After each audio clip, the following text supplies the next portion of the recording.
नमस्कार दोस्तों, स्वागत है आपका टीचर्स नॉलेज यूट्यूब चैनल पर। दोस्तों, हम लोगों ने पिछले वीडियो पर अलंकार के बारे में पढ़ा था और ये पढ़ा था कि अलंकार के कितने भेद होते हैं। तो आइए आज के वीडियो में हम अलंकार का जो पहला भेद है शब्दालंकार, उसके बारे में पढ़ेंगे। शब्दालंकार क्या होता है? शब्दालंकार के कितने भेद होते हैं? ये आज हम जानेंगे। तो देखिए दोस्तों, शब्द अलंकार वे अलंकार जो किसी काव्य पंक्ति के शब्दों में चारुता उत्पन्न करते हैं, अर्थात जो अलंकार शब्दों के माध्यम से काव्य की शोभा बढ़ाते हैं, उसे हम शब्द अलंकार कहते हैं। शब्द अलंकार के तीन भेद होते हैं। पहला अनुप्रास अलंकार, दूसरा यमक अलंकार और तीसरा श्लेष अलंकार। तो आइए हम जानते हैं पहले भेद अनुप्रास अलंकार के बारे में। अनुप्रास अलंकार क्या होता है? जहां पर एक ही वर्ण की आवृत्ति बार बार हुई हो, वहां पर अनुप्रास अलंकार होता है। वर्ण क्या होता है दोस्तों? जिसे ना तो हम तोड़ सकते हैं और ना ही उसके टुकड़े कर सकते हैं। उस वर्ण की आवृत्ति बार बार हुई हो, वहां पर अनुप्रास अलंकार होता है। आइए इसके उदाहरण देखते हैं। पहला उदाहरण है तरणि तनुजा तट तमाल तरुवर बहुछाए। देखिए दोस्तों, इसमें ता वर्ण की आवृत्ति बार बार हुई है, अर्थात यहाँ पर अनुप्रास अलंकार है। दूसरा उदाहरण इसका देखते हैं। रघुपति राघव राजा राम। यहाँ पर रा वर्ण की आवृत्ति बार बार हुई है, जिसे अनुप्रास अलंकार कहेंगे। जैसे आगे वाले उदाहरण में देखते हैं, चारु चंद्र की चंचल किरणें। इसमें किस वर्ण की आवृत्ति बार बार हुई है? चा वर्ण की। तो इसे भी अनुप्रास अलंकार कहेंगे। जैसे इसके अगले उदाहरण में देखते हैं, बंदहु गुरुपद पदुम परागा सुरचि सुभाष सरस अनुरागा। देखिए दोस्तों, इसमें पावर्ण और सावर्ण दोनों की आवृत्ति बार बार हुई है। ये वर्ण है जिनकी आवृत्ति बार बार हो, तो इसे हम अनुप्रास अलंकार कहेंगे। अब इसके आगे हम जानते हैं यमक अलंकार के बारे में कि यमक अलंकार क्या होता है। जहां पर एक ही शब्द की आवृत्ति बार बार हो तथा उनके अर्थ अलग अलग हो। देखिए दोस्तों, अनुप्रास अलंकार में क्या था?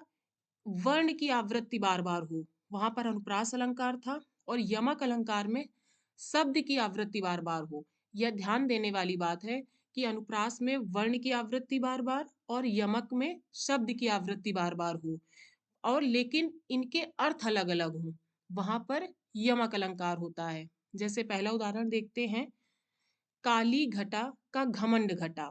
यहाँ पर काली घटा, तो पहले घटा का मतलब है बादल, का घमंड घटा, जो दूसरा घटा है उसका मतलब होता है कम होना। मतलब शब्द तो एक ही है घटा, लेकिन दोनों के अर्थ अलग अलग हैं। तो यहाँ पर क्या हुआ? यमक अलंकार। जैसे इसका दूसरा उदाहरण, कनक कनकते सौ गुनी माँ दत्ता अधिकाय या खाए बौराए जग व पाए बौराए। देखिए दोस्तों, यहाँ पर कनक शब्द की आवृत्ति दो बार हुई है, लेकिन दोनों कनक के अर्थ अलग अलग हैं। जैसे पहले कनक का अर्थ है धतूरा, कि इंसान धतूरा खा लेने से भी बौरा जाता है।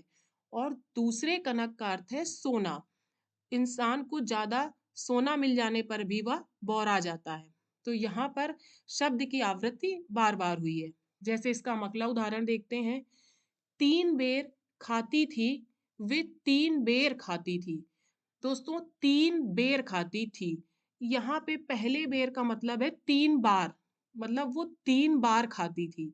और वे तीन बेर खाती थी, दूसरे बेर का मतलब है जो बेर एक फल होता है, वो उसके तीन दाने खाती थी। देख, शब्द तो एक ही है बेर बेर, पर दोनों के अर्थ अलग अलग हैं।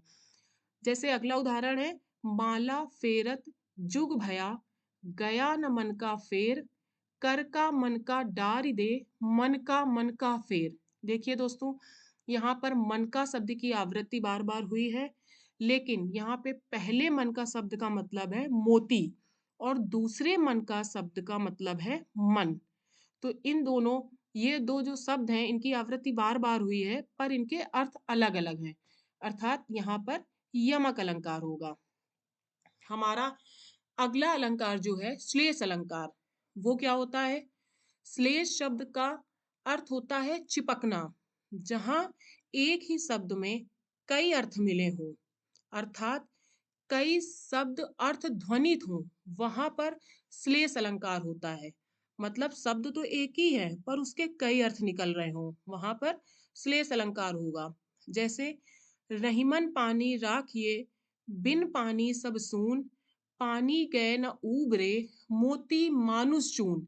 देखिए दोस्तों, यहाँ पर मोती का मतलब चमक से है, मानुष मतलब मनुष्य की विनम्रता से है, और चून का मतलब पानी से है।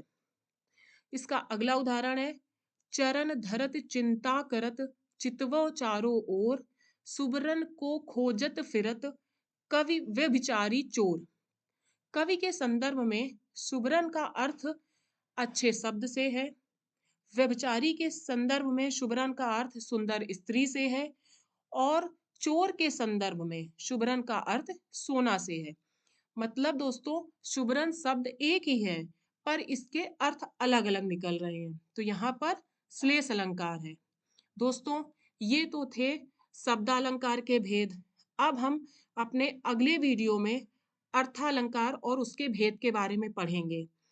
दोस्तों, अगर आपको हमारा ये वीडियो पसंद आया हो तो प्लीज़ इसे लाइक, सब्सक्राइब और शेयर ज़रूर कीजिए। Thank you.